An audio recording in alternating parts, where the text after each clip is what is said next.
வணக்கம். முதலமைச்சர் மு.க. ஸ்டாலினுக்கு ஒரு அதிர்ச்சி செய்தி வந்துள்ளது. அது என்ன அப்படிங்கறத பத்தி இந்த வீடியோ பதிவுல தெளிவா பார்க்கலாம். அதிமுகவின் கோட்டையாக இருந்த கோவை மாவட்டம் செந்தில் பாலாஜி பொறுப்புக்கு வந்த பின்னர் திமுகவின் கோட்டையாக மாறிவிட்டது. கடந்த சட்டமன்ற தேர்தலில் கூட செந்தில் பாலாஜியின் ஆதிக்கம்தான் கோவை மாவட்டத்தில் இருந்தது. இந்த நிலையில் செந்தில் பாலாஜி சிறைக்கு சென்ற இந்த சில மாதங்களில் அவருடைய ஆதரவாளர்கள் அதிருப்தியில் இருப்பதாக கூறப்படுகிறது.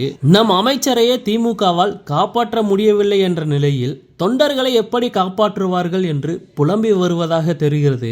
இதனை அடுத்து செந்தில் பாலாஜிக்கு ஆதரவாக இருந்த முக்கிய புள்ளிகள் அனைவரும் தற்போது பாஜகவிலும் ஒரு சிலர் அதிமுகவிலும் இணைந்து வருவதாக கூறப்படுகிறது.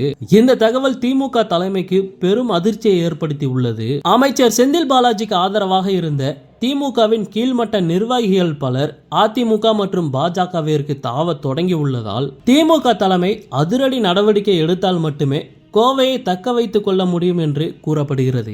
இன்னொரு பக்கம் பொன்முடிக்கு சொத்து குவிப்பு வழக்கில் 3 ஆண்டுகள் சிறை தண்டனை கொடுக்கப்பட்டுள்ளது.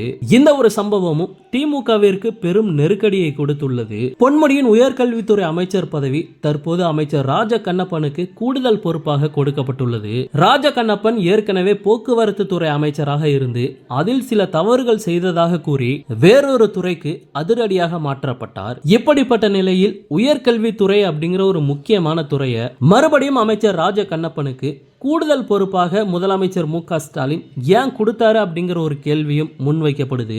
இந்த நிலைமையில அமைச்சர் ராஜ கண்ணப்பனுக்கு இந்த கூடுதல் பொறுப்பு போனதுக்கு உதயநிதி ஸ்டாலின் தான் காரணம் அப்படிங்கிற மாதிரி சொல்லப்படுது.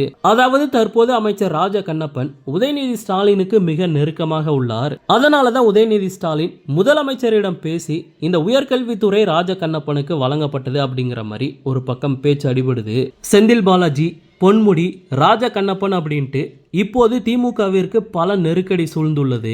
நாடாளுமன்ற தேர்தலுக்கு இன்னும் 3 மாதங்களே உள்ள நிலையில் இந்த பிரச்சனைகளை முதலமைச்சர் மு.க. ஸ்டாலின் எப்படி சமாளிக்க போகிறார் என்ற எதிர்பார்ப்பும் எழுந்துள்ளது. ஓகே, இது போன்ற செய்திகளை உடனுக்குடன் பெற மறக்காம நம்ம சேனலை சப்ஸ்கிரைப் பண்ணி சப்போர்ட் பண்ணுங்க. நன்றி.